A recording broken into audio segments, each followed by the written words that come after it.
a prophetic cook back at you right now on step 3. Some things have happened behind the scenes while you were gone.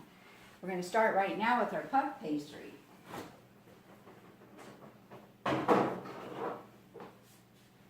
Remember, it's been resting in the fridge, but I've done some work on it since I last talked with you.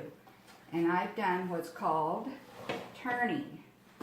So if you can see this dough right here, it's been folded over several times.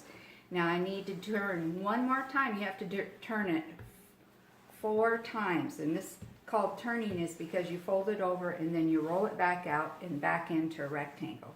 So we're on the 4th turn. And the reason I wanted to tell you that things are being done behind the scenes when you're not looking is because sometimes that's what God does too.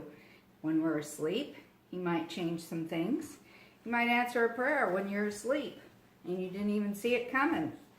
And then He works on us in our sleep. We'll have that dream that might change our mind about something or a better way to do something, create something, invent something.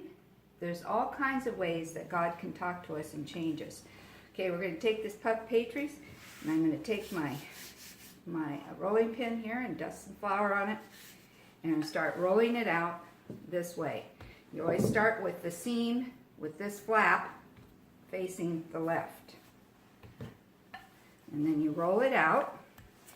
And the reason we take all these turns is because it makes the layers. Now what does that do for our life? Every time we turn from a way that is not right with God, it changes our lives for better. Now the whole point about making puff pastry is that there is patience involved. And the patience is waiting.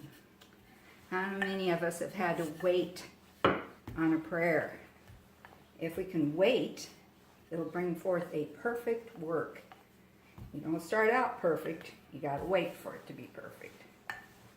Even Jesus, when He was a child, had to grow up in the ways of God. But He grew up in a way of what? Being obedient. And so that's what we need to do. When we hear the Lord tell us to do something, we just do it. What if you see somebody that needs your help? Do you turn away and not help them? No, neither would Jesus do that for us. Okay, so now I've got it this long.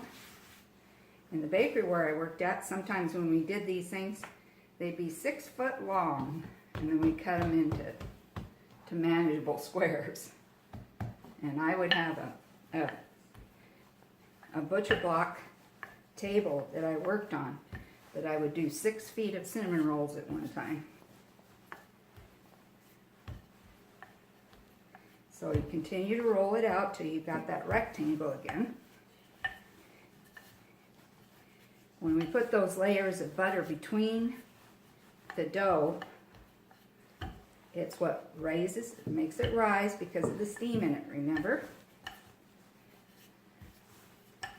How many of us know that we are multi-layered? Isn't it wonderful how God made us that way? And this dough, when you fold it together, it's got 3. It's got a middle, it's got a left side and a right side.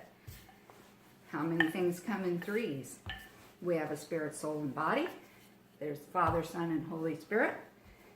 Things come in 3s. It's a perfect work. Okay. I've almost got it rolled out. Takes some muscles to be a baker.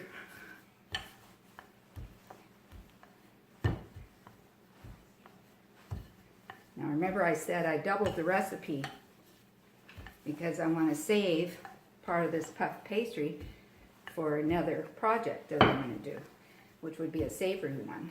So I'll wrap some kind of meat and then bake it. And it cooks the meat so tender and so beautiful. You've heard of beef Wellington, right? If you ever watch any of those cooking shows on TV. Okay, so now I'm going to cut it in half and save half of it and some plastic wrap. And that's going to go in a freezer for another time. Now, if you can see this, see all the layers? Can you see the layers? That's how many layers we did by turning it 4 times. Okay, now we get to start actually making our cronut. I don't have a donut cutter. I don't know why. I guess I should get one. But I just use a little jam jar. Cut it out. And then I have a little pipe here, and I'm going to cut a hole out. How many like donut holes? I do. Okay, so we're going to put these on a floured board until they rise up, and the next time I see you, we're going to work on the perfect work. And see all these scraps right here? I'm not going to throw those away either. Those are for snacking. You put those in the grease. I should say grease, oil, sorry.